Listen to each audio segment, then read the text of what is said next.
Vamos abrir as nossas Bíblias uma vez mais em 1 Coríntios, texto que lemos ontem. 1 Coríntios, capítulo 3, versos 9 e 10.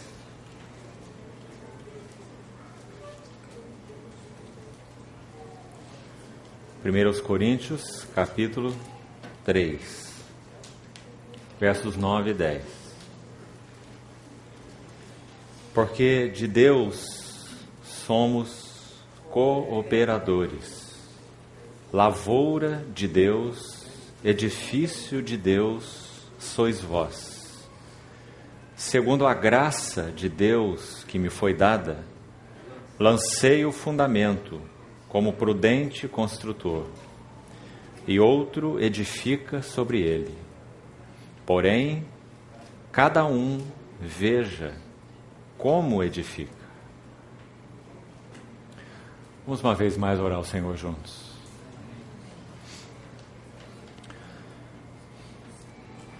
Senhor, que privilégio nosso em mais essa noite nos reunirmos debaixo do Teu nome vitorioso.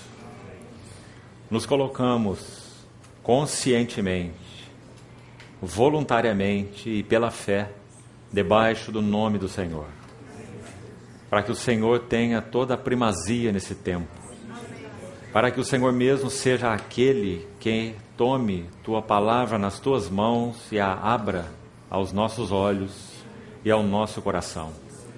Senhor, nós confiamos em Ti, toda a nossa suficiência vem de Ti. Habilita-nos, Senhor, para compreendermos as Escrituras. Queremos ver algo mais das Tuas belezas e também da beleza da Tua igreja. Abre os nossos olhos, Senhor. Envia-nos a unção necessária para esse tempo, Senhor. Espírito de sabedoria e de revelação. Em nome de Jesus. Amém, Senhor. Irmãos, nós tomamos a última frase do verso 10. Porém, cada um veja como edifica. Para o nosso tempo de estudo juntos da palavra nesse final de semana.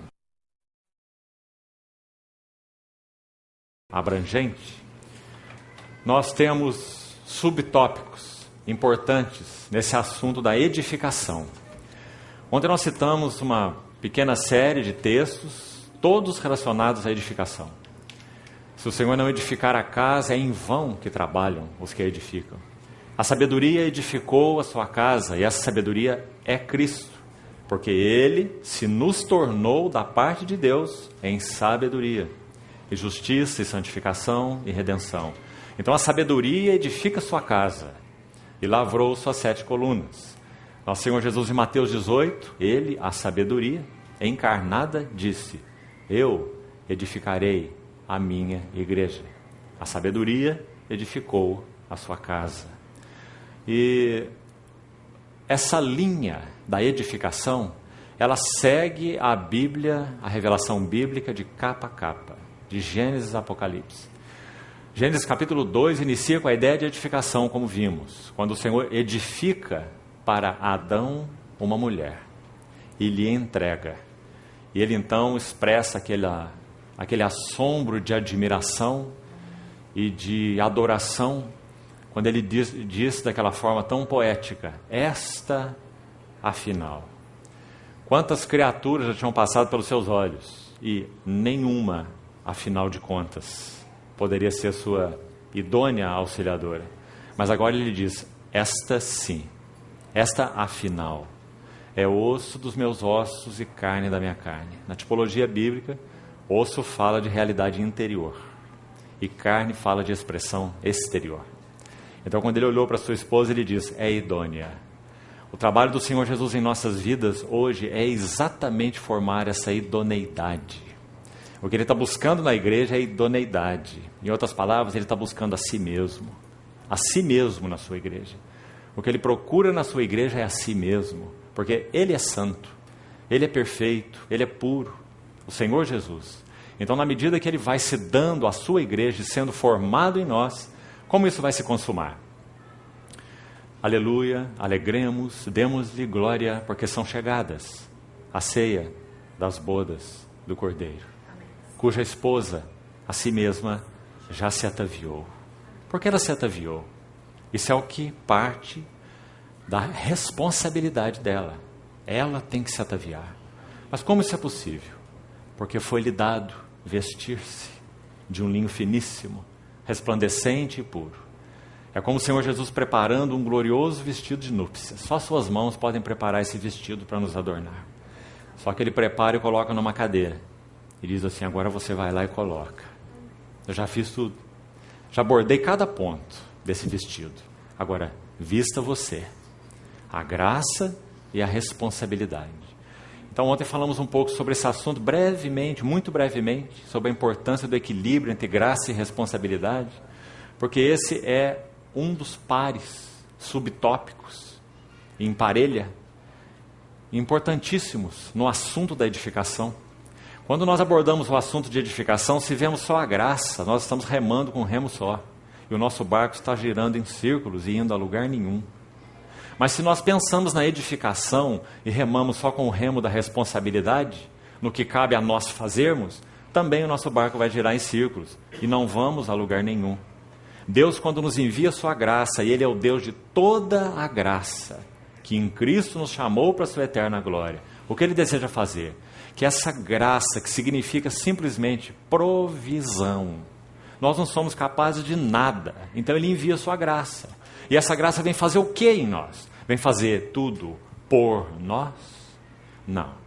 Para nós que já fomos regenerados, já fomos alvos da graça, da obra consumada daquele que fez tudo por nós na cruz do Calvário, quando Ele já enviou sobre nós seu Espírito e nos regenerou, então agora Ele entra em processo interativo conosco, porque o Senhor Jesus não tem uma noiva de borracha, um fantoche, o qual Ele manipula. Ele até mesmo se coloca, se submete a ficar do lado de fora de uma assembleia, dizendo assim, eis que eu estou na porta e bato. Se alguém aí dentro de uma assembleia autossuficiente, contentada consigo mesmo, sou rico, abastado, não necessito de nada, se alguém ouvir minha voz, eu entrarei e cearei com ele e ele comigo. Irmãos, a graça sempre é equilibrada com a nossa responsabilidade. Nós não fomos salvos pela responsabilidade, nós fomos salvos pela graça. Mas nós que já somos salvos, nos quais o Espírito Santo já habita, nós somos chamados a interagir com Deus, e isso concerne a nossa responsabilidade. Do contrário, quando nós comparecêssemos, segundo aos Coríntios 5:10, diante do tribunal de Cristo, então nós poderíamos dizer assim, ó Senhor, tua graça não me foi suficiente. Ó Senhor, o problema é que o Senhor não me deu mais graça. Então nós nos daríamos por justificados.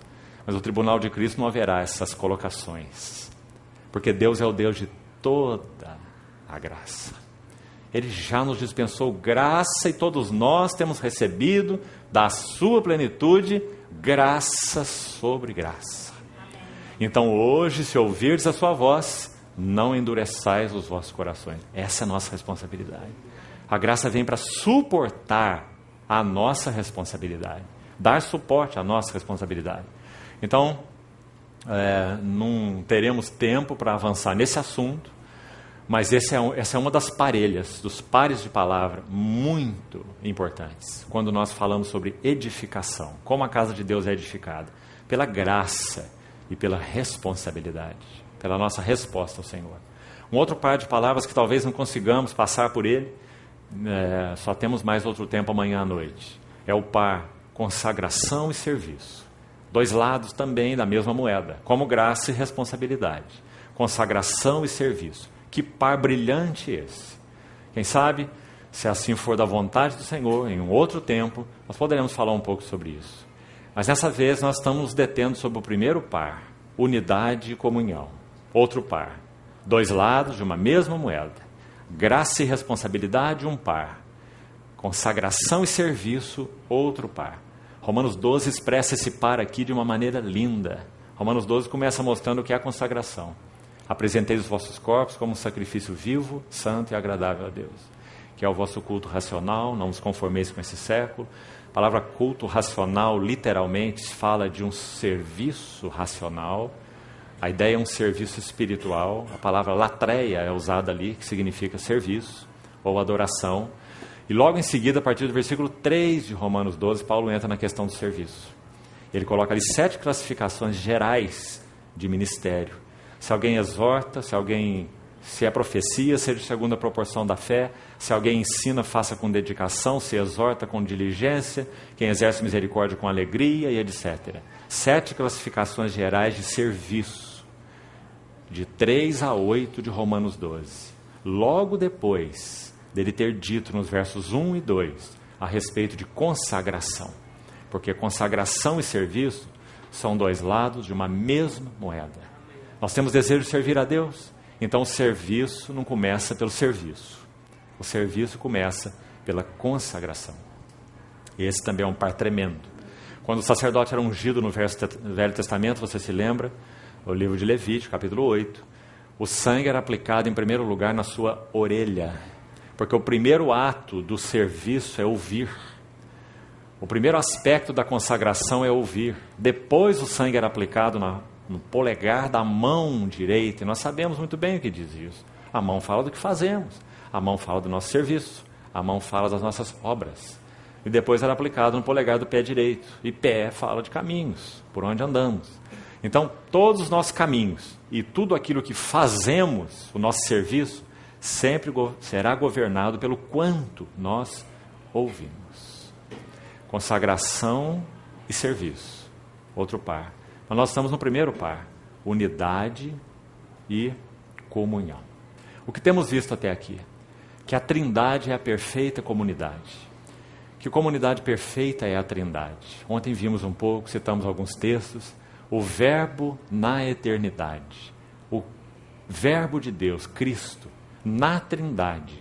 Antes de que qualquer coisa existisse. Lá estava o Verbo. Eu estava com ele. Provérbios capítulo 8. Esse Verbo, a palavra de Deus, o Senhor Jesus, ele, antes de se encarnar, ele estava em Deus e era Deus e vivia, como citamos ontem naquela palavrinha prós. O Verbo estava com Deus, prós, teós. Aquela palavra prós significa como que circundando ou gravitando em torno do Pai, contemplando ininterruptamente a face do Pai. Esse era o poder, era a glória da vida do Verbo de Deus pré-encarnado e era a glória da vida do Verbo de Deus encarnado. E foi aí que nós concluímos ontem, lendo João capítulo 17, e é para lá que nós vamos retornar e partir então de onde nós paramos ontem. Vamos então a João 17, onde nós estávamos. Versículo 24. Vamos, com a ajuda do Senhor, perceber uma outra verdade maravilhosa oculta nesse versículo aqui. João 17, 24. Nós vimos ontem que o verso 5, esse constitui um fundamento importante nesse capítulo 17 de João. Porque é o versículo onde o Senhor Jesus disse assim, no verso 4 ele disse: Eu te glorifiquei na terra, consumando a obra que me confiaste para fazer. Essa palavra consumando, que aparece aí no versículo 4 na sua Bíblia, ela é a mesma palavra que o Senhor Jesus usou na cruz, quando ele disse: está consumado. Aqui, antes de dizer o está consumado, registrado em João 19, o Senhor aqui em João 17, ele já ora assim ao Pai. Por quê? Porque Lucas diz assim, ele tinha no seu semblante uma intrépida resolução. Qual era a resolução dele, irmãos? Ir para Jerusalém.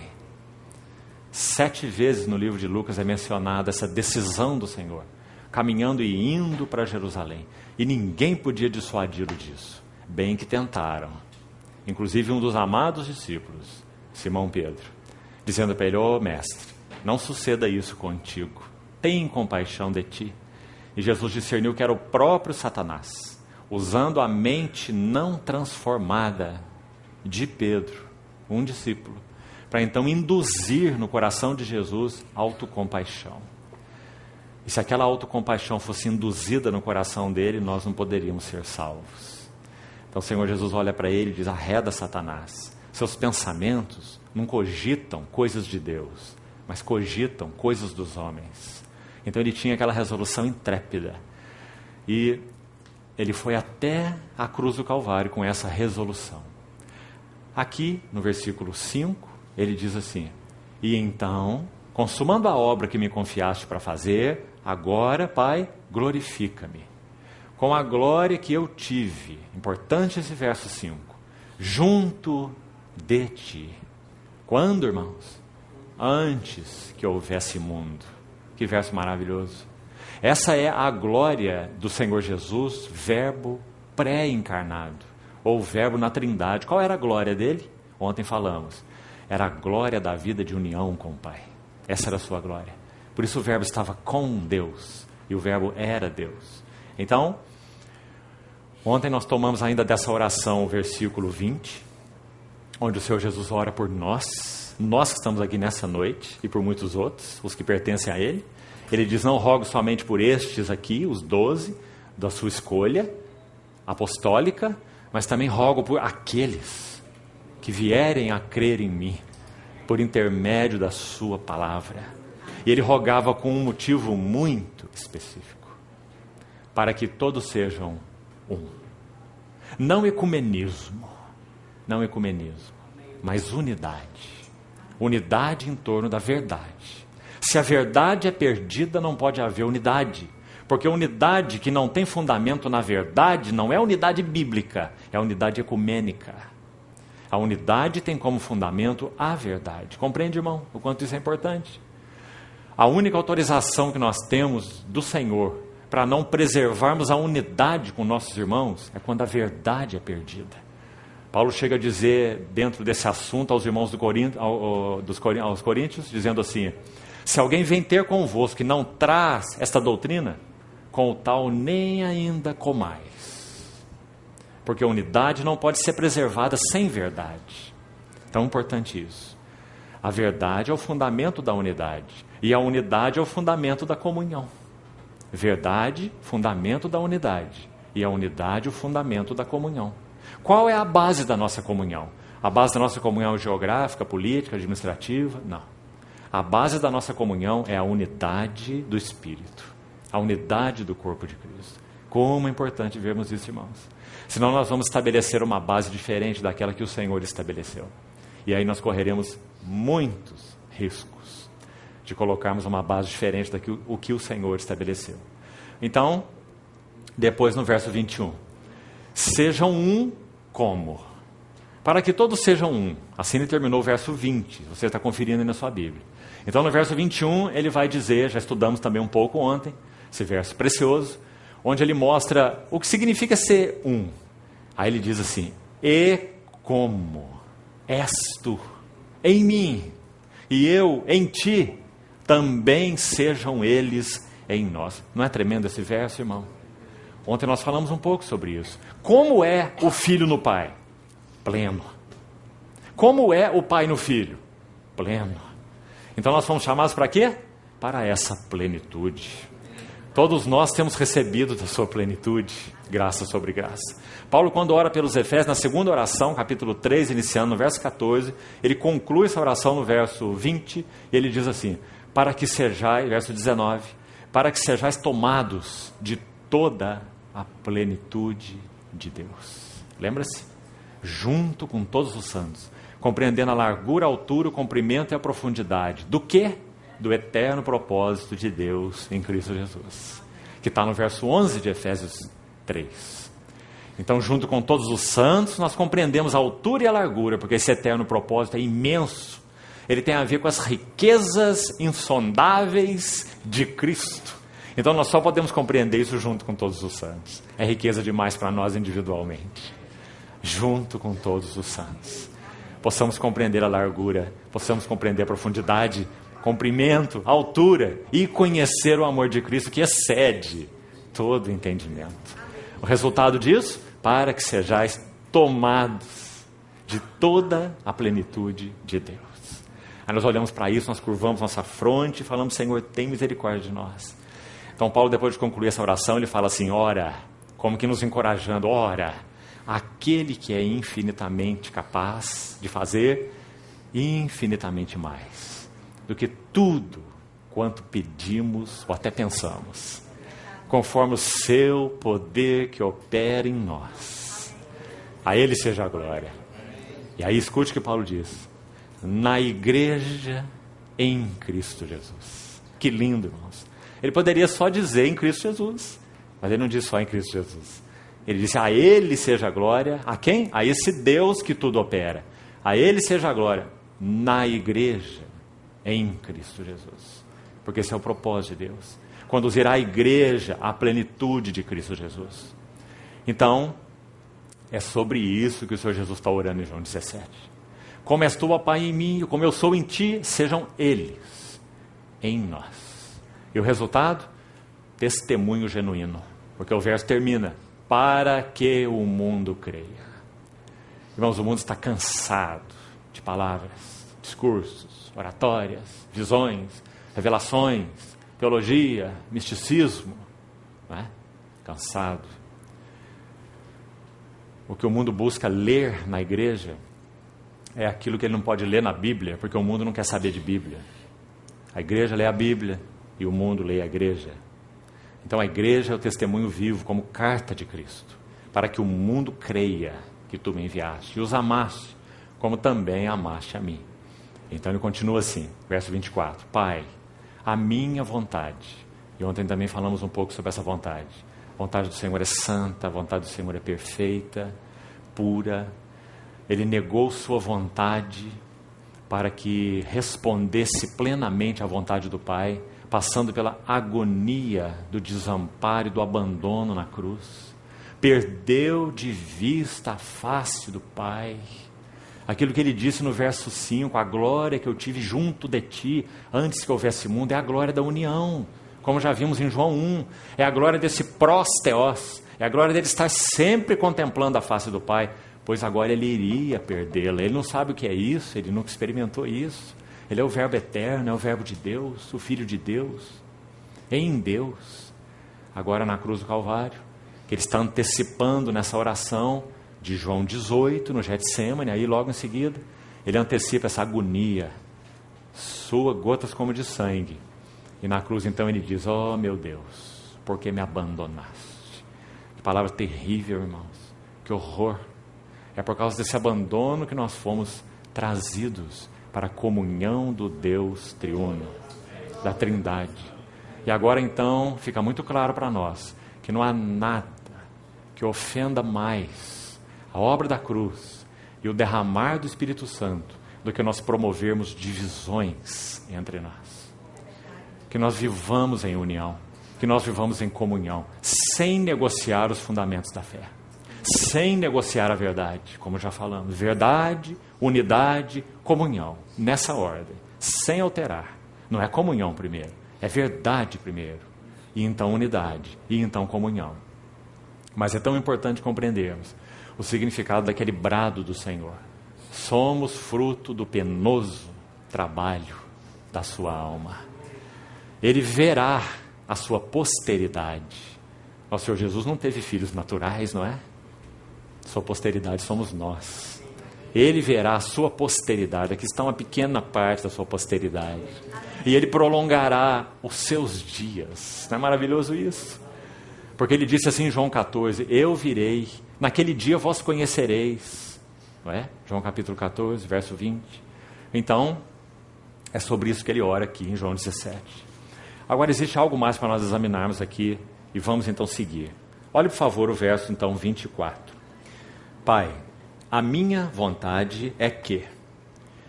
Veja como nós precisamos estudar a Bíblia com cuidado. Quantas vezes você já leu o Evangelho de João? Será que 30, 50, 100 vezes? Você já reparou nessa frase que você vai ler agora? Onde eu estou. Sabe quantas vezes ela aparece aqui nesse Evangelho? 7 vezes. Não é uma frase qualquer.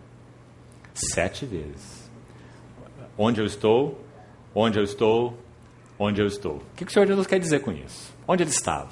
Nós vemos essa frase, parece uma frase um tanto misteriosa, não é? Você quer ver onde ela aparece a primeira vez?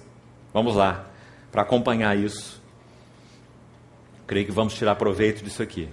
João capítulo 5.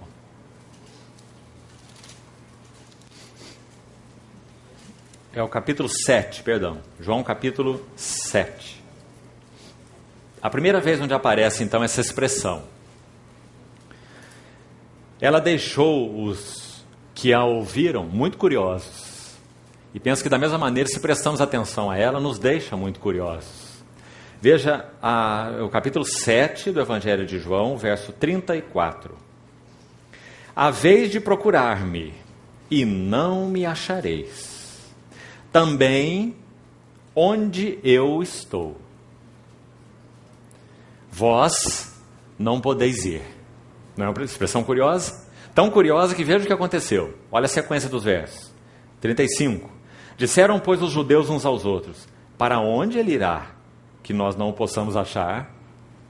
Sabe que o Senhor ia brincar de esconde-esconde com os discípulos dele, né?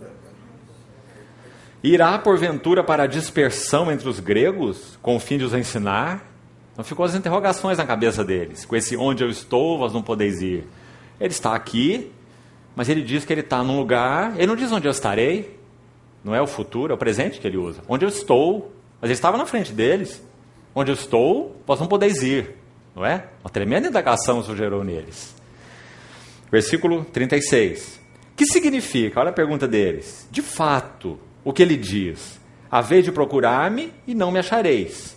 E também, mais uma vez, onde eu estou, vós não podeis ir. Vamos agora ao capítulo 12, verso 26. João 12, 26. Esse é o capítulo onde o Senhor fala sobre o grão de trigo. E nesse verso 26 ele diz assim: se alguém me serve, siga-me. E, mais uma vez, onde eu estou, vós não podeis ir. Essa é uma palavra para o servo. Ele está garantindo que aquele que o serve, que presta a ele um serviço genuíno, idôneo, ele estará onde ele está. Mas também aqui ele não esclareceu onde ele está. Meu servo, aquele que me serve, siga-me, e onde eu estou, ali estará o meu servo. E se alguém me servir, o Pai o honrará. Vamos para o capítulo 14. Veja o versículo 3. Eu disse para os irmãos 7 vezes, são 5 vezes. 5 vezes, nós já estamos na quarta. 14, versículo 3, o capítulo sobre o Consolador, Espírito Santo. E quando eu for e vos preparar lugar, voltarei e vos receberei para mim mesmo, para que, onde eu estou. Não é interessante? Quantas vezes o Senhor falando a mesma coisa para os discípulos? Para que onde eu estou, estejais vós também. Então nós vamos encontrar a resposta disso em mais de um verso. Mas eu quero citar um muito específico para os irmãos, por causa da abrangência do conteúdo dele. Está exatamente no capítulo 14, no verso 20. Olha como essa questão de onde eu estou é respondida nesse verso. Por que eles não entenderam onde o Senhor estava? Porque é naquele dia que vós conhecereis. Que dia é esse, irmão? O Pentecostes. O Senhor está falando sobre a vinda do Consolador, quando o Espírito Santo seria derramado. Quando então aquelas mentes nubladas, que tinham guardado no coração deles o Logos do Senhor, mas que não podiam compreender o que eles mesmos guardaram no coração, então naquele dia, com o derramamento do Espírito Santo, tudo se tornaria claro. Aqueles discípulos que estavam amedrontados e abandonaram o Senhor antes da cruz, depois do derramamento do Espírito, 2 deles, por exemplo, estavam diante do Sinédrio, dizendo assim: mais importa obedecer a Deus do que aos homens. Que transformação é essa, não é? Quem realizou isso? O Espírito Santo. Então, naquele dia, vós conhecereis. Eu acho que você sabe que essa palavra aqui, como é usada nas Escrituras, na língua grega, ela nunca significa o entendimento intelectual apenas. Inclui entendimento intelectual. Mas conhecer fala de experiência. Por exemplo, quando um casal então era noivo, ainda não era casado, é dito assim: ele não a conheceu. Não é essa a expressão que a Bíblia usa? Ele não a conheceu. O que significa isso? Ele não teve um relacionamento íntimo com ela, porque eles não eram casados. Então, conhecer, como é usado o termo na língua grega, significa esse relacionamento íntimo, particular, que toca experiência, e não conhecimento intelectual apenas. É um conhecer muito amplo. inclui mente, emoções, desejos, tudo, espírito, corpo, né? Então, naquele dia vós conhecereis. O que eles iriam conhecer? A resposta para o eu estou. Que eu estou em meu Pai. Isso eles não podiam compreender antes. Onde eu estou, vós não podeis ir. Onde Ele está? Naquele dia vós conhecereis. Eu estou em meu Pai. Essa maravilhosa comunhão da Trindade, para a qual nós fomos chamados. Irmãos, quando aquele véu do santuário foi rasgado de alto a baixo, você sabe que aquele véu tinha quase 5 metros de altura, não sabe? Ele tinha 10 côvados, 4,5 metros a 5 metros de altura. Era feito de 4 tipos de tecidos: estofo, azul, púrpura, carmesim, tecidos em linho fino. Um cobertor opaco, grosso, já que ninguém poderia contemplar o Santo dos Santos. Então era um véu que vedava absolutamente, não era um paninho, era um véu grosso. Aquele véu, quando o Senhor Jesus foi crucificado, e quando aquele soldado abriu o seu lado com uma lança, os evangelhos registram que o véu do santuário foi rasgado. Como? De alto a baixo, não de baixo a alto, não é? Para que ficasse claro que aquilo não era obra humana, mas de alto a baixo. Por quê? Isaías disse assim: a salvação vem do Senhor. O verbo que é Deus e que estava com Deus, ele se fez carne, ele desceu, ele se fez carne e habitou entre nós. Então o véu foi rasgado de alto a baixo. Naquelas mesmas horas em que o lado do nosso Senhor Jesus foi rasgado na cruz do Calvário. Porque nós sabemos pela Bíblia, livro de Hebreus, capítulo 9 e capítulo 10, que aquele véu que separava o lugar santo dos santos era uma parábola. Palavra que o livro de Hebreus usa no capítulo 9. Aquele véu tipificava a carne de Cristo. Então o capítulo 10 vai dizer assim: tenhamos ousadia e intrepidez para entrar no Santo dos Santos, por um novo, antes não havia, por um vivo, porque antes não havia, caminho que Ele nos consagrou, nos abriu pelo véu. E o autor de Hebreus vai explicar: isto é, pela sua carne. Então aquele véu era uma parábola, aquele véu era um tipo, era um símbolo. Então quando o verdadeiro véu, a carne do Senhor Jesus é rasgada na cruz, ora irmão, o véu que é tipo, o véu que é figura, o véu que é símbolo, não pode subsistir. A realidade foi rasgada, o símbolo não pôde subsistir. Rasgado de alto a baixo. Ninguém pôs uma escada e subiu em 5 metros de altura para rasgar aquele véu no meio, não é? Foi o Senhor quem rasgou aquele véu, soberanamente. O véu do santuário foi rasgado, porque o nosso Senhor Jesus foi rasgado na cruz do Calvário. Aquele soldado abriu o seu lado com uma lança, e João fica tão impressionado com o significado daquilo, que ele diz: do seu lado saiu sangue e água. O livro de Hebreus diz assim: sem derramamento de sangue não há remissão de pecados. Então sangue tem relação com remissão de pecados, e água tem relação com o quê? Com regeneração. Sangue para redenção, remissão, e água para regeneração. Porque sabemos, quem não nascer da água e do Espírito não pode entrar no reino de Deus. Então a morte do Senhor Jesus teve um efeito duplo. Ele morreu e derramou seu sangue para que nós fôssemos redimidos. E Ele morreu e derramou sua vida para que nós pudéssemos participar da comunhão da Trindade. Não derramou apenas sangue, mas derramou água. Então quando nós nascemos de novo, nós nascemos da água e do Espírito. Então nós podemos ter comunhão na vida do Deus triuno, na Trindade. Que coisa maravilhosa é essa? Pai, esta é minha vontade, que onde eu estou, no seio, Pai, no teu seio, estejam comigo os que me deste, para que vejam a minha glória.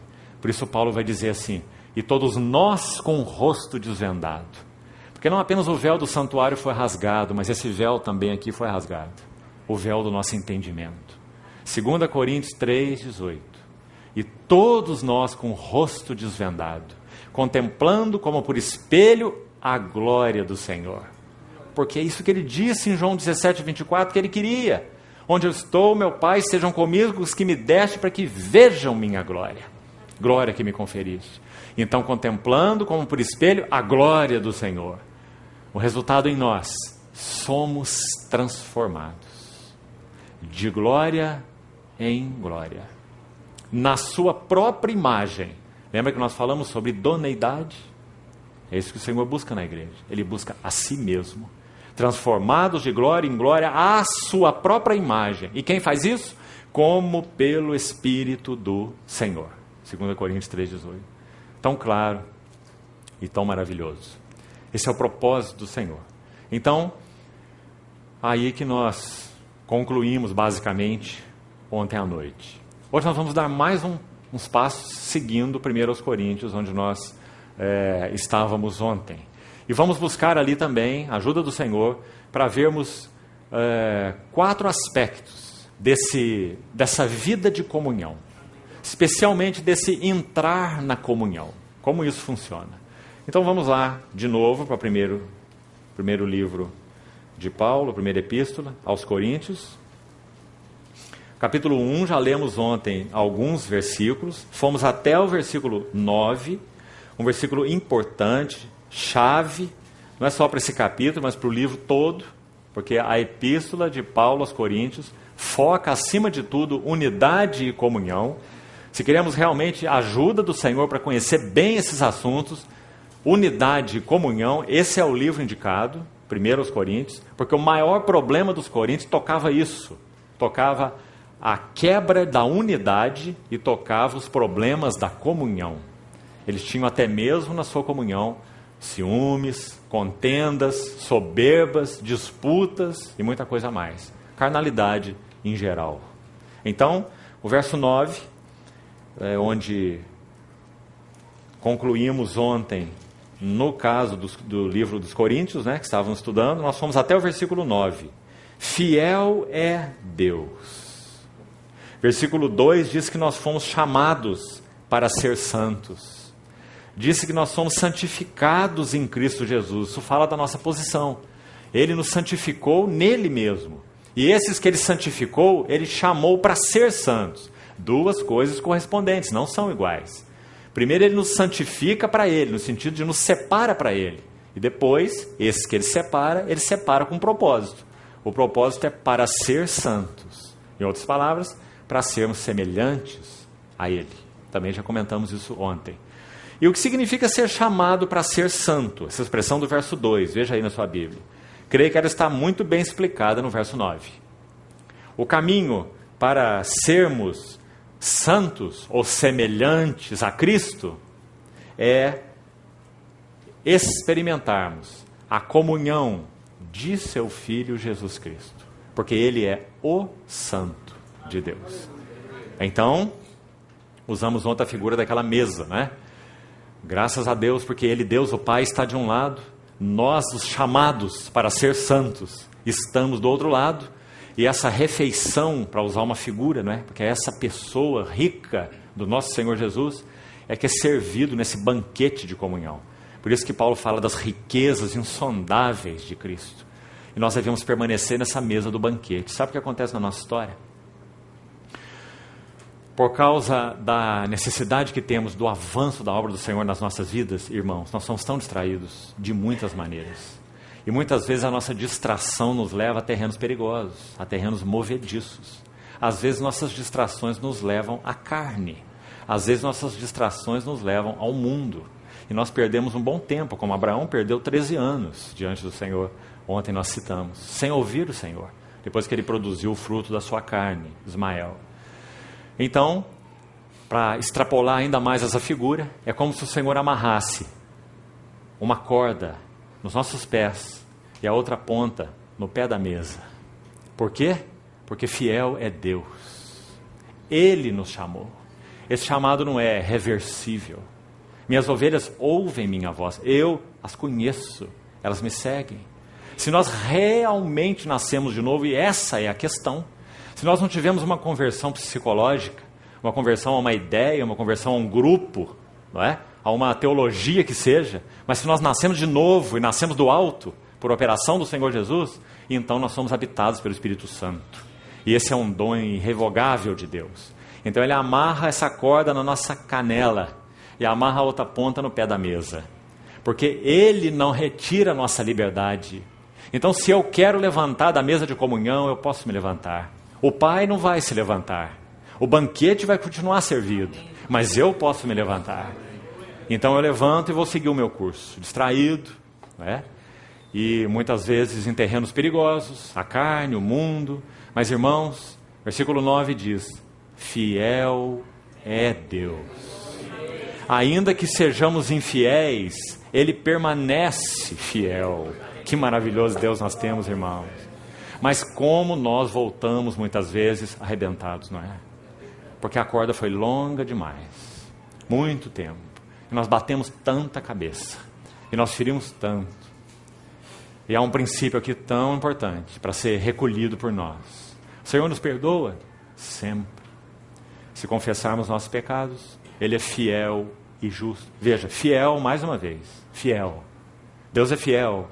Ele é fiel e justo para nos perdoar os pecados e nos purificar de toda injustiça. Sim, amém e glórias ao Senhor. Mas, um princípio. O perdão de Deus não anula a colheita. Aquilo que o homem semear, isso também ceifará. Tudo aquilo que esticamos a nossa corda, porque deixamos a mesa da comunhão e semeamos na carne, nós vamos colher. Se o perdão de Deus anulasse a colheita, então ele seria leviano. Deus trataria conosco de uma maneira leviana. É como se ele dissesse, dizendo, pecado é uma coisinha à toa, não se preocupe com o pecado.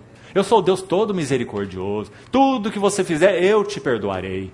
Irmãos, Deus não é um Papai Noel celestial. Ele é fiel e justo. Né? Então, tudo que o homem semear, isso também ceifará. Ele nos perdoa, sim, mas nós colhemos aquilo que nós semeamos. Então, a advertência de Gálatas capítulo 6 é essa. É forte a palavra no grego, no original. Quando diz assim, de Deus não se zomba. A palavra ali escarnece em algumas versões. O sentido dela no original fala do ato de alguém torcer o nariz de outro. Esse é um ato de zombaria. Imagina você pegar uma pessoa e torcer o nariz dela. Não é? Isso significa você ser zombando dela, escarnecendo dela. Então aquele versículo diz isso. De Deus, ninguém torce o nariz. Porque aquilo que o homem semear, isso ele ceifará. Então o livro nos exorta dizendo, aprenda a semear. Se você semear na carne, da carne colherá corrupção, mas se semear no Espírito, do Espírito colherá vida eterna. Né? Essa vida zoé. E que princípio, irmãos, que princípios importantes existem nessa questão da semeadura e colheita, não é? Semeamos uma semente e colhemos um saco de sementes. Isso é verdade para a carne, isso é verdade para o Espírito. Zacarias 4,10 diz assim, não desprezeis o dia dos humildes começos. Tudo aquilo que o Senhor realmente está fazendo em nós e é genuíno, que nós valorizemos isso. Pequenas sementes, pequenos atos de fé, baseados na graça, baseados na fé, pequenos atos de resposta, irmãos, aquilo que o Senhor está requerendo de nós. Sabe o que significam? Sementes. Então você planta aquilo, uma pequena resposta, uma pequena obediência, um pequeno ato de fé, uma semente. Mas você colhe 30, 60, 100 por um. Essa é a fidelidade do nosso Senhor. E esse é o princípio do semeadura e colheita. Mas também é verdadeiro na carne. Você semeia um vento e colhe uma tempestade. Você semeia uma palavra e colhe uma ação. Não é? Então que o Senhor nos ajude a ser sábios. Sim, Ele é fiel. Mas como nós falamos, a graça de Deus não anula a nossa responsabilidade. Ela suporta, dá suporte à nossa responsabilidade. Então, fiel é Deus. Fostes chamados, graças ao Senhor. Lembre-se que você está aí na mesa. Todos nós estamos. Mas vamos nos lembrar que o Senhor não nos travou numa cadeira, aprisionados. Nós estamos livres. Embora o nosso pé esteja amarrado. Pertencemos a Ele. Onde nós formos, essa corda às vezes tem 2 metros, mas às vezes tem 100 metros. Longa. Damos uma volta tão grande. Mas se realmente pertencemos ao Senhor, irmãos, que coisa magnífica é essa. Nós não podemos encontrar descanso em lugar algum, a não ser nele mesmo. Lembra-se daquela palavra de Balaão, um profeta mercenário, não era profeta de Deus, não tinha nada a ver com Deus, foi comprado e pago com dinheiro para amaldiçoar o povo de Israel. E quando ele ia pronunciar a maldição, o Espírito de Deus se apossava dele. E ele pronunciou 3 das mais lindas bênçãos sobre o povo de Deus no Velho Testamento. Esse profeta mercenário, Números 23. Então, uma das coisas que ele fala sobre o povo de Deus, Números 23, 9, diz assim: do alto das penhas eu vejo Israel, dos outeiros o contemplo. Eis que ele é um povo que habita só, e não será contado entre as nações. Maravilhosa essa frase de Balaão, o profeta mercenário, porque o Espírito Santo se apossou dele e ele falou palavras do Espírito de Deus, não é? E depois foi entregue a si mesmo, porque ele tinha um coração corrupto, mas ele não podia amaldiçoar o povo de Deus. O Espírito Santo interveio e ele falou essa frase maravilhosa de Números 23, 9. Você já pensou sobre ela? Isso é o que significa o que Paulo escreveu aqui, irmão. Chamados para ser separados, chamados para ser santos, chamados para a comunhão de seu Filho Jesus Cristo. Balaão foi tomado pelo Espírito e falou isso para o povo da velha aliança, figura do povo de Deus, a igreja, a nova aliança. É um povo só, solitário, não será reputado, não será contado entre as nações. Isso não é uma verdade a nosso respeito? Essa corda pode se esticar, mas nós nunca, se realmente nascemos de novo, essa é a grande questão. Se o Espírito habita em nós, nunca encontraremos conforto em lugar algum, que não seja no próprio Senhor Jesus e na vida daqueles que pertencem a Ele. Companheiro eu sou de todos os que te temem. Essa é uma verdade tão maravilhosa que Balaão enunciou. Povo cortado das nações. Nós só podemos contar com o Senhor e uns com os outros.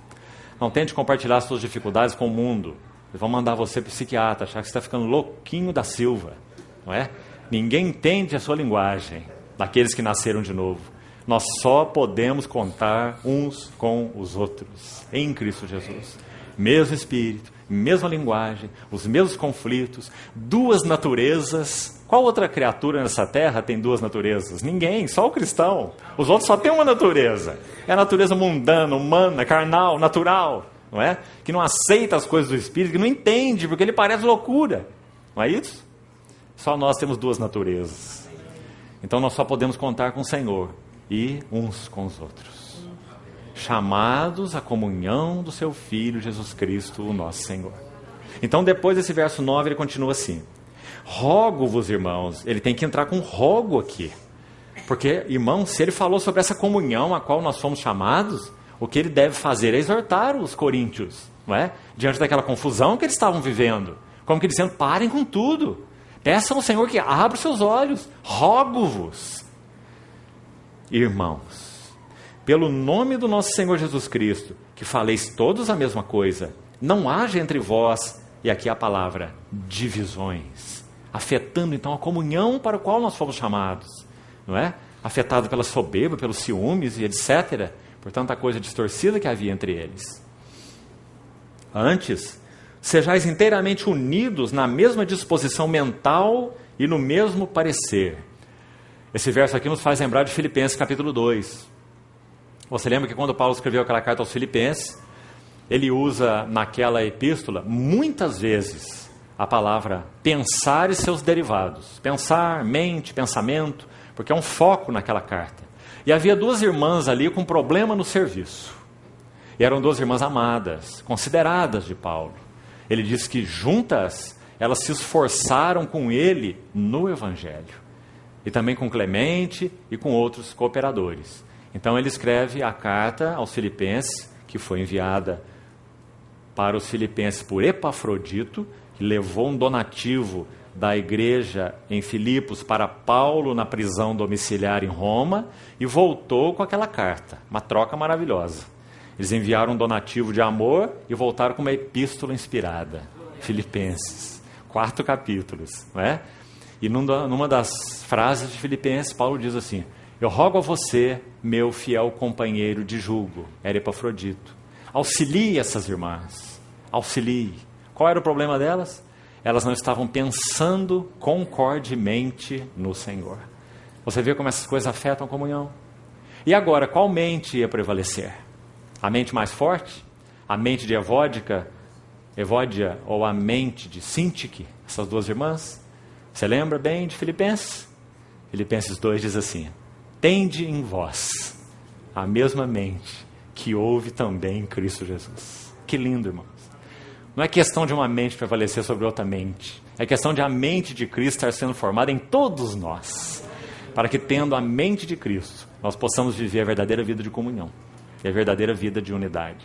Penseis a mesma coisa não significa que nós vamos ter aí uma cópia da mente uns dos outros, mas significa que a mentalidade de Cristo vai ser formada em nós e então nós poderemos viver segundo essa mentalidade. Qual é a mentalidade de Cristo?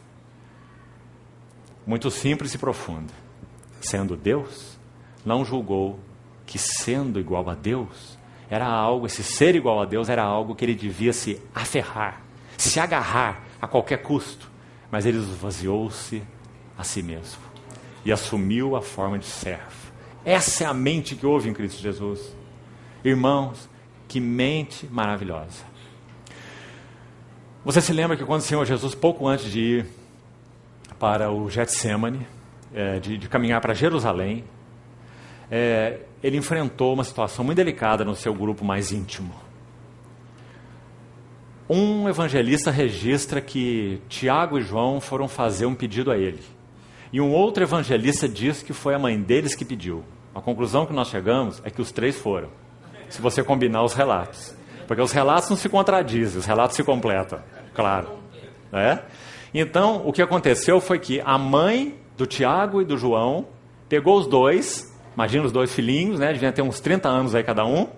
Então ele tomou os filhinhos pela mão, porque mãe é mãe eternamente, não é? Então ela tomou o Joãozinho aqui, o Tiaguinho aqui, e foi diante do Senhor fazer um pedido. Lembra do pedido dela? Pedido ousado, porque ela fala assim: mestre, manda. Ela estava mandando o Senhor mandar. A ousadia dela. Ela diz: mestre, manda, que no teu reino, na tua glória, esses meus dois filhos se assentem, um na tua direita e um na tua esquerda. Essa é uma mãe perfeita, né? Veja o que ela quer para os seus filhos. Então, o Senhor Jesus disse assim para eles, para os três: não sabeis o que pedis. Será que podeis vós beber o cálice que eu estou para beber? Mas eles não entendiam nada desse assunto do cálice, da cruz, da morte, do sofrimento. Então eles responderam assim: podemos. Como criança no jardim da infância. Não sabiam o que estavam dizendo, mas falaram que podiam. Então o Senhor falou assim: então vocês beberão o cálice. Mas quanto ao assentar-se à minha direita ou à minha esquerda, não nos compete, mas ao Pai que está nos céus. E nós sabemos o que aconteceu. Tiago, um desses que fez o pedido, foi o primeiro apóstolo a ser decapitado.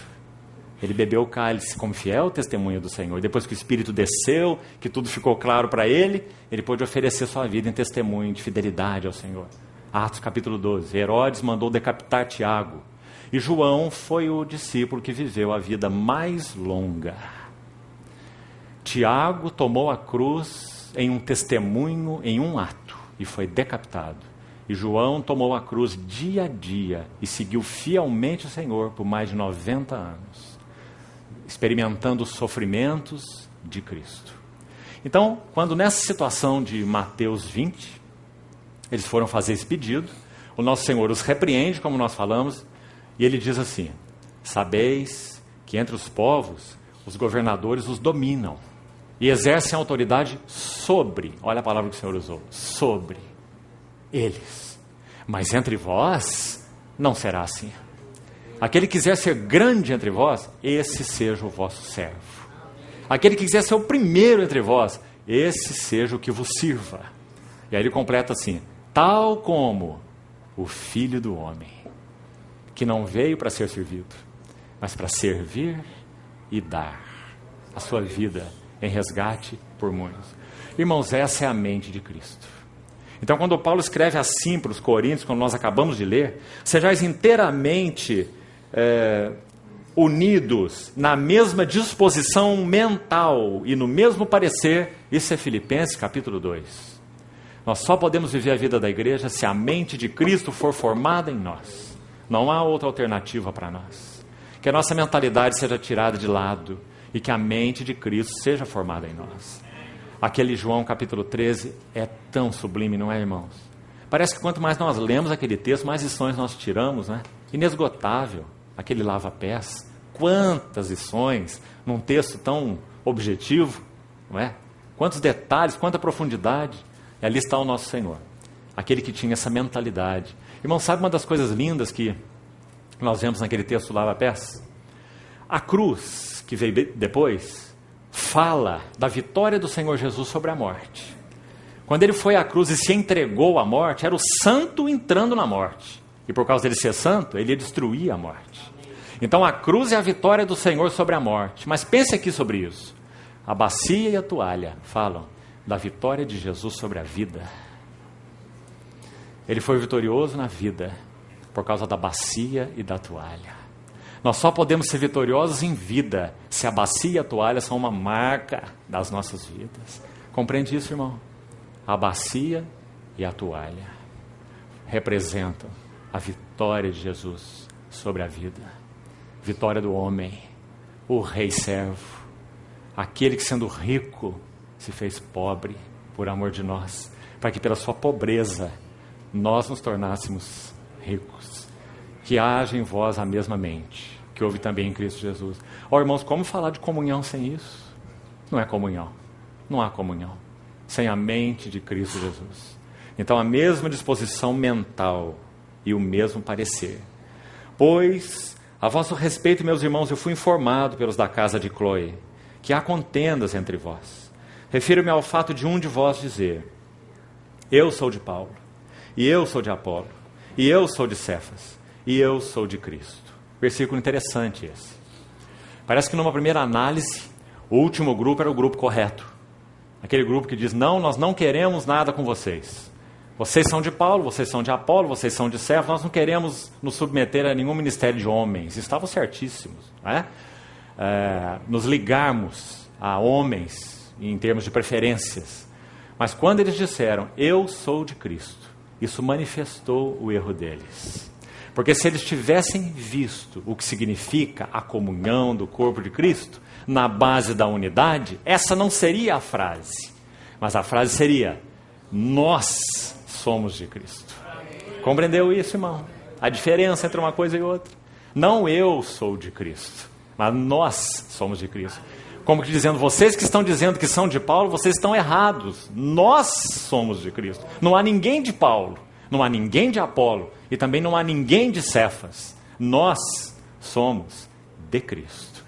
Irmãos, a igreja não é para a obra, é a obra que é para a igreja.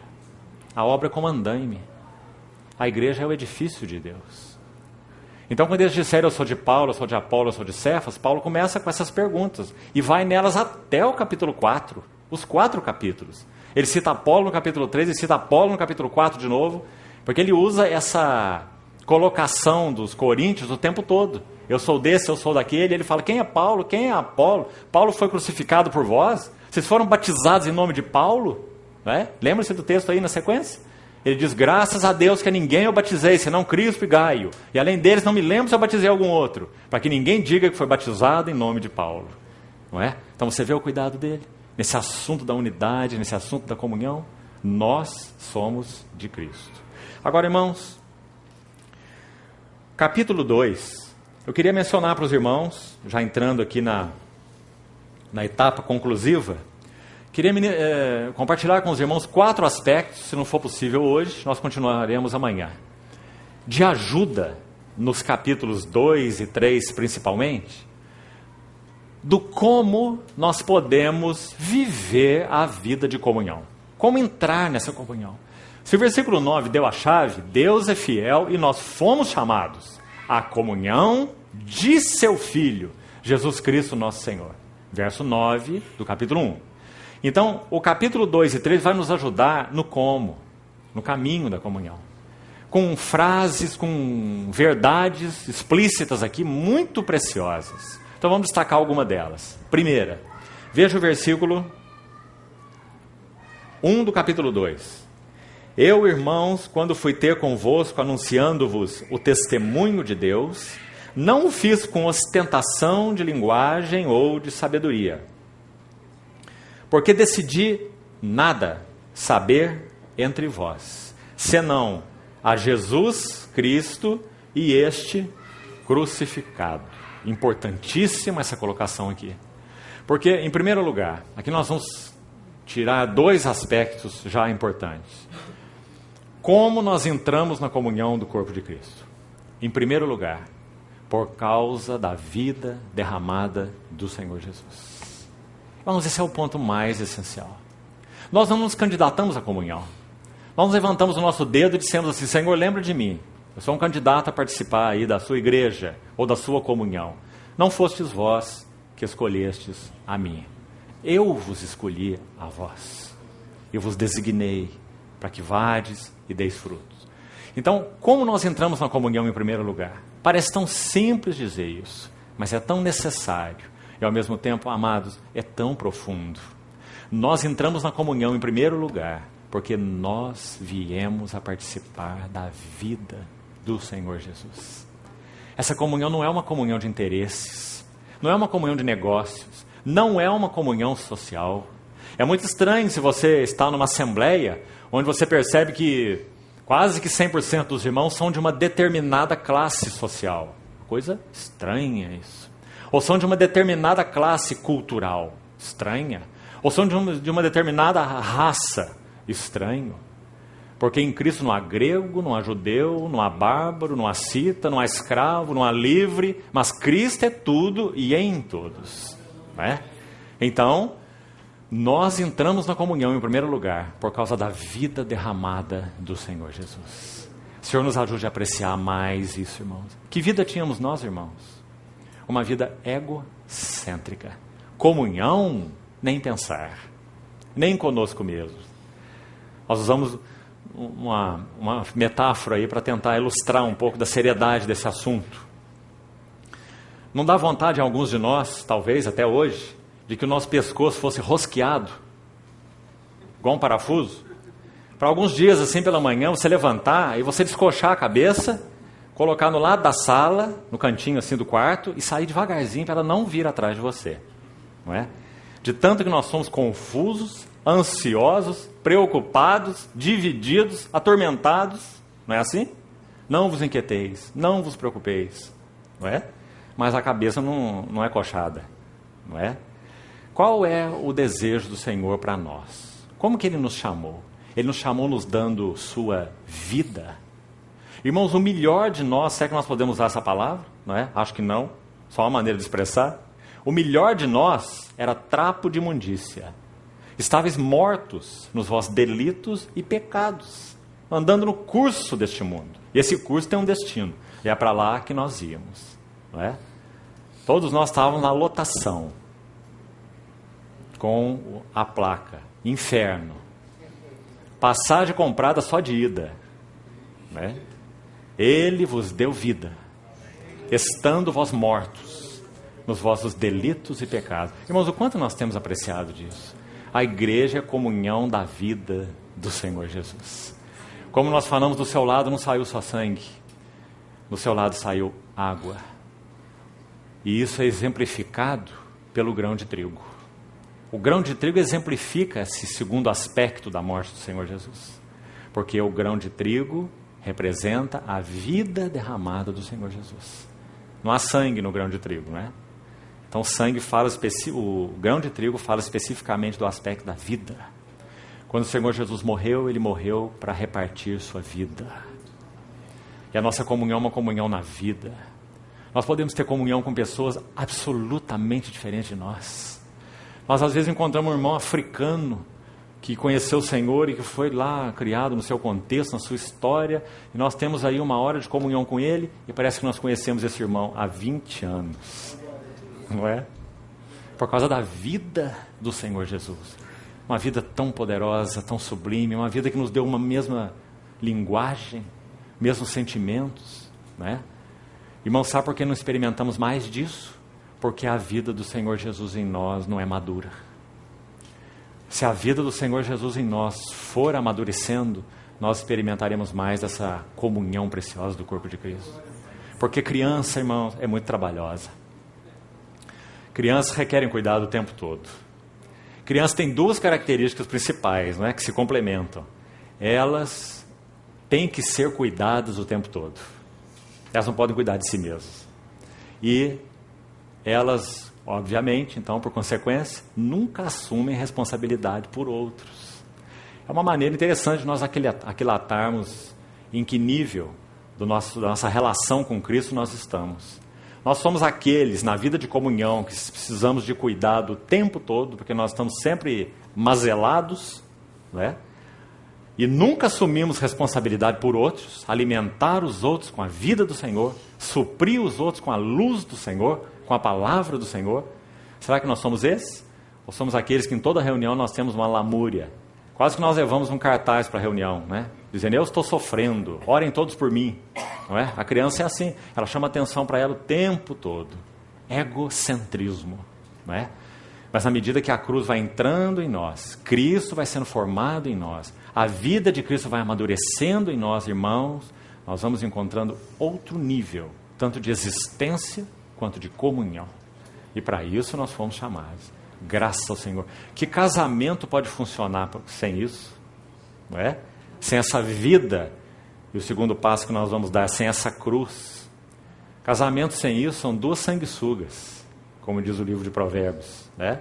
A sanguessuga só sabe dizer me dá e me dá, a linguagem dela, não é? Então a nossa comunhão é uma comunhão na vida. Nós fomos supridos pela vida de Jesus. A vida dele está em nós. Primeiro aspecto, o mais fundamental, o mais importante, o básico. Segundo, também está aqui nessa frase. Decidi nada saber entre vós, senão Jesus Cristo. Então essa é a sua pessoa. A vida dele é a chave da nossa comunhão, já falamos. Mas não apenas Jesus Cristo, mas este crucificado. E, irmãos, essa introdução da cruz aqui, na Epístola aos Coríntios, ela é sublime. Porque esse era o problema dos coríntios. Nós já lemos ontem o capítulo 1. O problema deles não era a palavra, o problema deles não era conhecimento, o problema deles não era dom, e até mesmo eles tinham o testemunho de Cristo confirmado entre eles. Nenhuma dessas quatro esferas era problema, mas o problema deles era a carnalidade. Ou, em outras palavras, a falta de cruz. Eles não conheciam o caminho da cruz.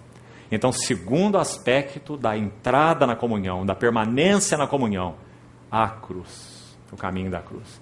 Sem cruz, sem comunhão. Sem cruz, sem comunhão. O Espírito Santo encontra lugar para registrar isso em nós. Agora, irmãos, nós não vamos entrar em detalhes sobre essa questão do caminho da cruz. Mas eu não posso passar também de maneira rápida por ele. Então, eu queria citar para os irmãos algo sobre o caminho da cruz, de maneira bem específica, para que, com a ajuda do Senhor, Ele nos ajude a ver isso. E, se não vemos, buscar esse entendimento diante dele. O que significa o caminho da cruz? O que significa que se alguém quer vir após mim, a si mesmo se negue, tome a sua cruz e siga-me. Então, irmãos, entendo que, segundo a revelação bíblica, o trabalhar da cruz opera de maneira muito prática nas nossas vidas, de duas formas. A primeira forma é a ação da palavra viva de Deus nos nossos corações. Nunca o trabalho da cruz é compulsório. Não vamos errar aqui, irmãos. Nunca. A cruz não é imposta sobre nós. Compreenda isso. Busque a ajuda do Senhor para você ver isso. A cruz não é imposta, não é compulsória. Há um ser antes da cruz. Você pode rejeitá-la ou você pode acolhê-la. Então, nesse aspecto do trabalho da palavra de Deus, a mesma coisa. Tiago diz assim: acolham a palavra de Deus em vós implantada. Ela é poderosa para salvar as vossas almas. Hebreus diz assim: se ouvirdes a sua voz hoje, não endureçais os vossos corações. A carta às igrejas diz 7 vezes no Apocalipse: quem tem ouvidos, ouça o que o Espírito diz às igrejas. Então, o primeiro aspecto do trabalho da cruz: acolher a palavra que Deus nos tem falado. Como? 24 horas por dia. Graças ao Senhor. Essa escola de Cristo não tem férias. Ele fala conosco até dormindo. Não é? Fala, fala, fala e fala. Fala na sua meditação na Bíblia, fala num livro que você está lendo, fala através dos irmãos na comunhão, fala nas reuniões, fala através dos ímpios. O Senhor usou até uma mula para falar. Não é? Como ele fala. Havendo Deus outrora falado, muitas vezes, de muitas maneiras. Graças ao Senhor. Esse é o nosso Deus. O problema não está com o falar de Deus. O problema está com os nossos ouvidos debilitados. Não é? Então esse aqui é o primeiro aspecto do trabalho da cruz.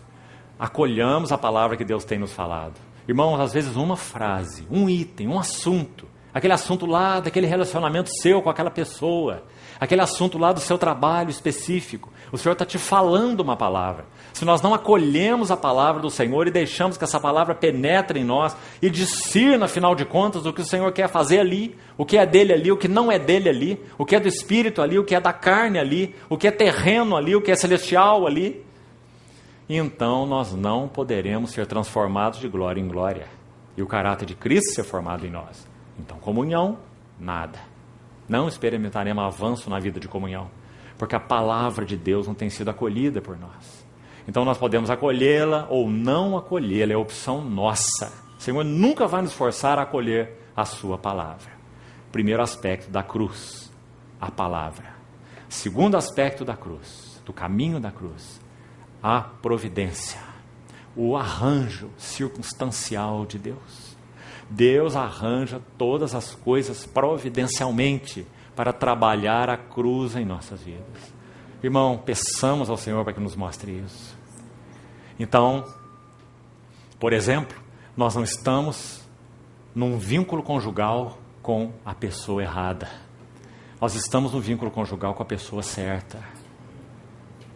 Então que o Senhor nos abra os olhos para que nós respondamos ao seu trabalho de arranjo providencial, para que Ele possa tratar profundamente nossas vidas egocêntricas, através do arranjo providencial de Deus. Nós não estamos reunindo com as pessoas erradas. O corpo de Cristo é abençoado. Nós que somos errados. Então o Senhor vai usar a vida dos irmãos, providencialmente, para trabalhar a cruz nas nossas vidas. Então, irmãos, a cruz é algo voluntário. O Senhor Jesus se dobrou diante da cruz. Quando o Senhor Jesus escolheu Judas para o colégio apostólico, Ele sabia o que Ele estava fazendo. Na pessoa de Judas, o Senhor Jesus escolheu a cruz. Quando Ele lava os pés de Judas, Ele estava tomando a cruz, porque Ele sabia quem Ele era. Quando o Senhor dá aquele beijo em Judas, mais uma vez Ele estava amando a cruz e oferecendo a oportunidade para que de alguma maneira Judas visse concretamente o que ele estava fazendo e de alguma maneira no que concernia a ele pudesse se arrepender. Esse é o nosso Senhor Jesus. Então, o trabalho da cruz é o trabalho pela palavra e é o trabalho pelas circunstâncias. Cruz, Jesus Cristo e este crucificado. Sem cruz, sem comunhão. Terceiro aspecto, vamos falar um pouquinho dele. Hoje nós paramos por aqui e continuamos amanhã. Capítulo 2 ainda, de 1 aos Coríntios, versículo 9, introduz aqui mais um tópico. Vamos ver esse aqui e concluímos. Depois de Paulo falar algo aqui tremendo sobre o mistério de Deus em Cristo, sabedoria essa que nenhum dos poderosos deste século conheceu, se tivessem conhecido essa sabedoria de Deus em Cristo, eles não teriam crucificado a Cristo, porque crucificando a Cristo, eles estavam dando um tiro no pé. Eles estavam decretando sua própria destruição, não é? Porque o Senhor Jesus entrando na morte, Ele destruiria a morte. Ele cumpriria o eterno propósito de Deus. Então, essa sabedoria não foi revelada a eles, Paulo diz, e aí no verso 9 ele fala assim: nem olhos viram, nem ouvidos ouviram, nem jamais penetrou em coração humano o que Deus tem preparado para aqueles que o amam. E agora ele introduz algo aqui, irmãos, no versículo 10, o Espírito Santo. Esse é o terceiro aspecto que gostaria de chamar a atenção dos irmãos nesse assunto da comunhão. Cada um deles, é claro, você pode desenvolver longamente. Comunhão pela vida de Cristo, como já falamos, essa é a base da comunhão, é a comunhão de vida, acima de tudo. Comunhão proporcionada pelo trabalho da cruz. Se não há trabalho da cruz em nossas vidas, não há comunhão. E terceiro, comunhão pelo Espírito Santo. Então vamos colocar algumas coisas sobre o Espírito Santo, também objetivas. Você pode desenvolver isso por você mesmo. Primeiro, 1 Coríntios 12, 3, ainda nessa epístola. 1 Coríntios 12, 3, diz assim: ninguém que fala pelo Espírito diz que Jesus é anátema. Por outro lado, ninguém pode dizer que Jesus é o Senhor, senão pelo Espírito Santo. Sabe o que esse versículo tem a nos ensinar, acima de tudo? Que é o Espírito Santo quem estabelece o senhorio de Cristo na vida da Assembleia. Então, irmãos, isso aqui não é apenas uma questão de palavras, uma questão apenas de falar Senhor Jesus, por mais precioso que esse nome seja para nós, e o é. Mas vai muito além disso. O que o versículo está dizendo é que o Espírito Santo é que estabelece o senhorio de Cristo no meio da Assembleia, nas nossas vidas pessoais e na vida da Assembleia. Porque sem o Espírito Santo, ninguém pode dizer que Jesus é o Senhor. Compreendem? Então, o que isso significa? Qual a implicação nós vamos tirar daqui? Se nós não honrarmos o Espírito Santo nas nossas vidas e na vida da Assembleia, nós não podemos ter comunhão em Cristo e nem no Espírito. Então aí nós nos lembramos de Efésios, capítulo 4, verso 30 em diante. Não entristeçais o Espírito Santo, no qual fostes selados para o dia da redenção. O que entristece a ele? O texto continua, verso 31. Longe de vós toda a amargura. Irmão, você vê que maravilhoso Deus nós temos, como Ele é prático, como Ele é prático. Às vezes eu penso que nós somos mais místicos do que Deus, não é?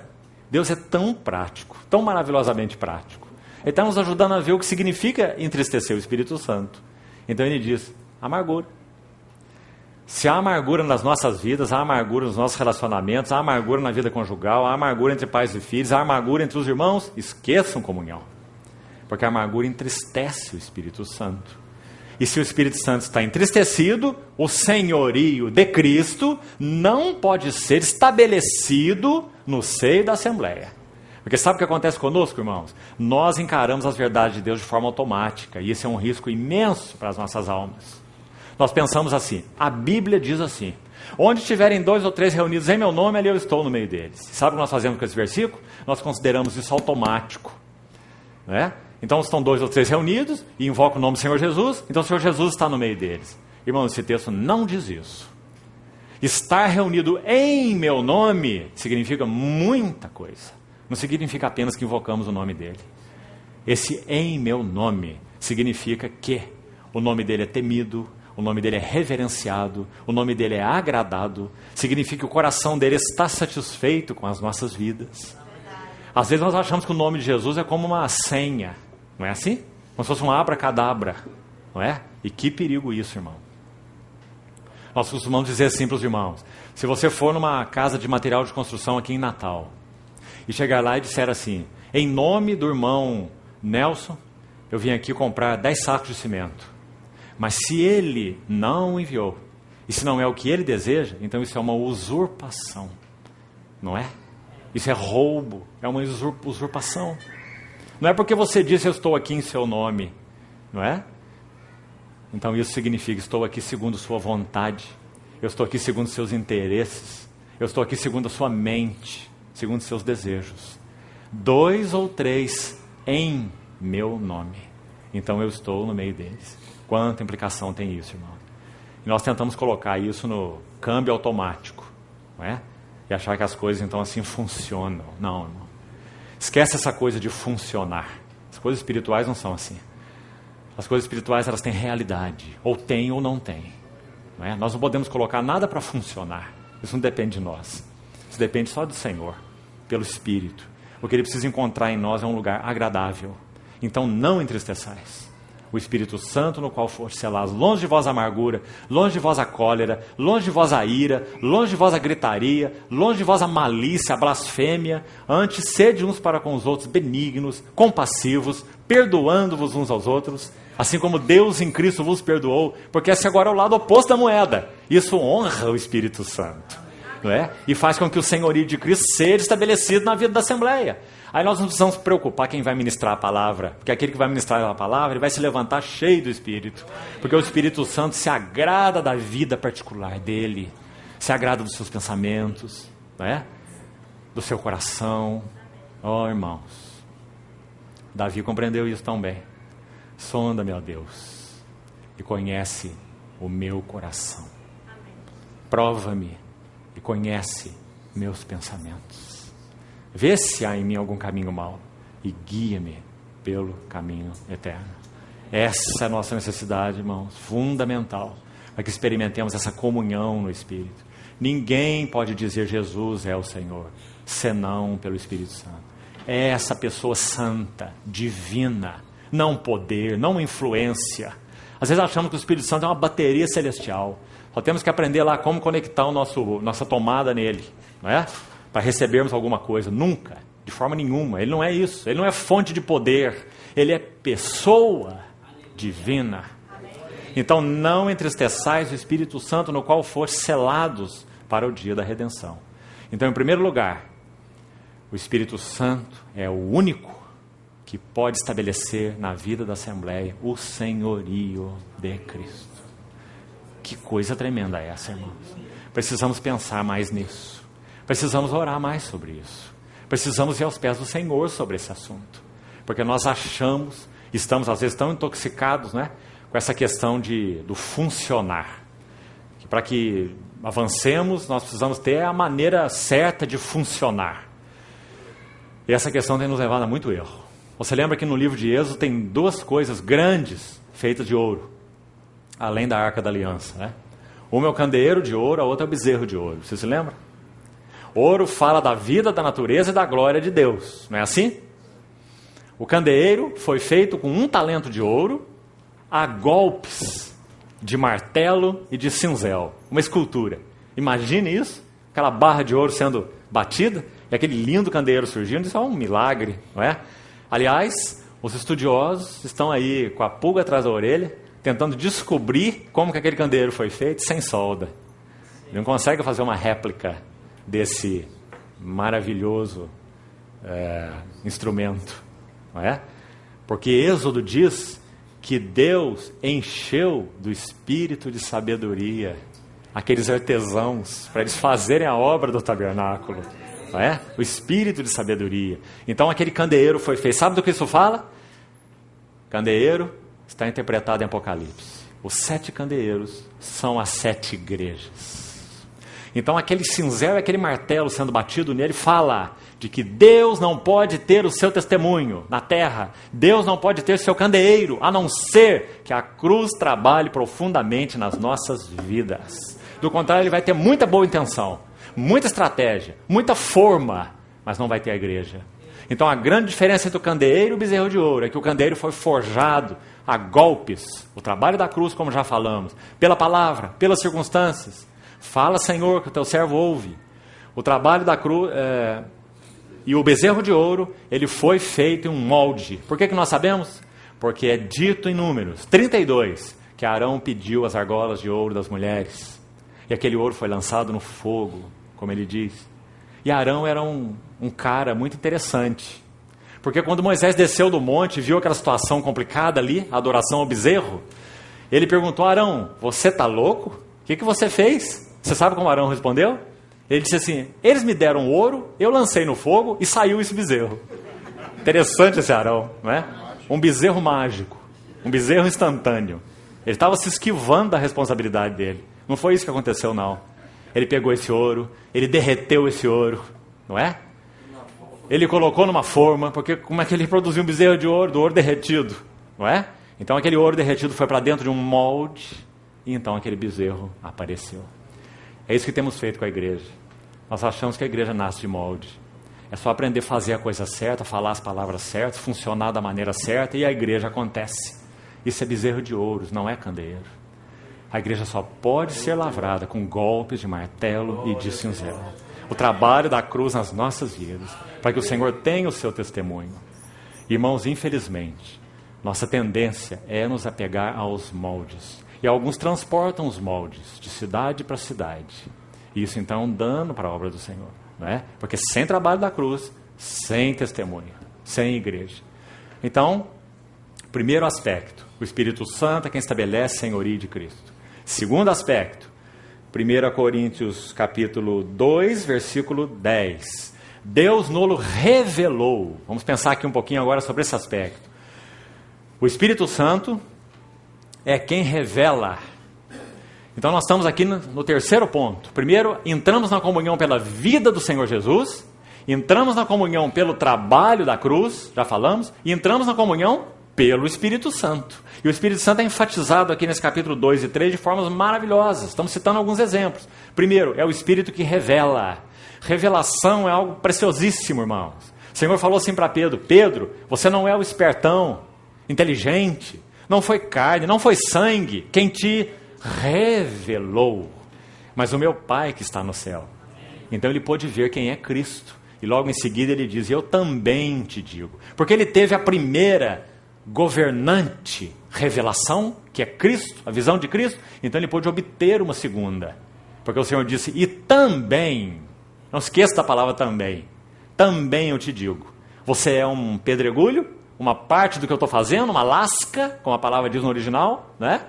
E sobre esta rocha, que é essa visão de Cristo, essa revelação de Cristo, eu edificarei minha igreja.